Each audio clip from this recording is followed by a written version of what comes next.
Assalamualaikum bang. Minta maaf ganggu. Saya Cikgu Syahri daripada TikTok. Saya tengah buat konten. Saya nak bagi peluang abang untuk menang satu hadiah. Kalau abang jawab soalan dengan betul. Boleh tak?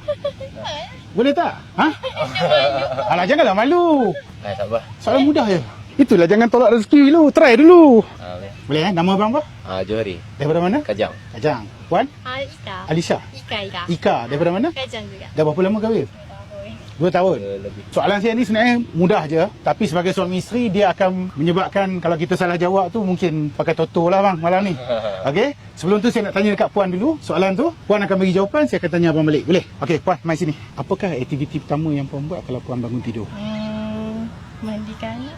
Mandikan anak. First thing bangun tidur, mandikan anak terus. In case dia silap jawab, saya terpaksa tanya soalan nombor 2. Apakah warna kegemaran Puan? Merah. Merun merah je.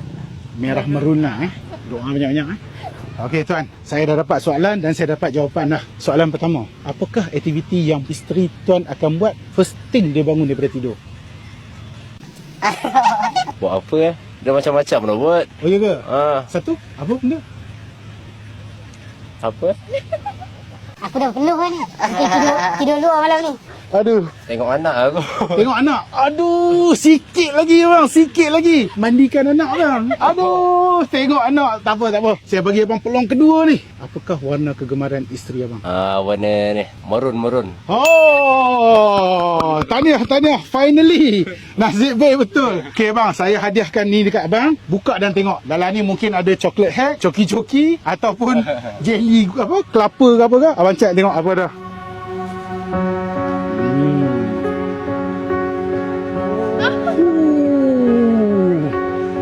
Ni saya beritahu siap bukan murah ya.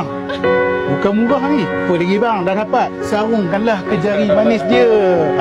Isteri yang banyak berkorban untuk kita bang. Yang masak nasi beras kita beli. Kita rice cooker pun tak tercuci bang. Sarungkan bang. Come on. Pakai jari kecil sekali pun tak apa, kalau takut tak lepas. Oh, okay, nice. So saya ucap tahniah kepada abang dan juga wife. Nama apa ni? Sofia. Alright, ada main lain TikTok tak? Tolong buka TikTok saya, follow. Saya akan buat live dalam masa terdekat ni. Masuk dalam tu, bagi tahu saya Puan Ika yang dapat cincin daripada Cikgu Syahri dekat Dataran Putrajaya tu. InsyaAllah saya akan hantar satu barang lagi. Okay bang, enjoy. Alright, jumpa lagi Selamat bang. Oh tidak, Toto bang. Assalamualaikum.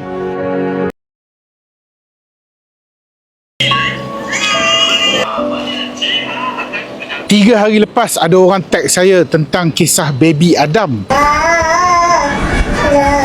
Seorang kanak-kanak kecil yang pakai tube apa semua. Walaupun saya tak tahu cerita sebenar dia, tapi hari ni saya dah sampai dekat Sungai Buloh. Tapi saya terlupa. Jom kita dapatkan something untuk dia dulu. Lepas tu kita pergi ziarah dah. Kita beli bantal untuk baby Adam. Ini satu. Okey, 3 je. Lebih tak nak, Kak ambil lah.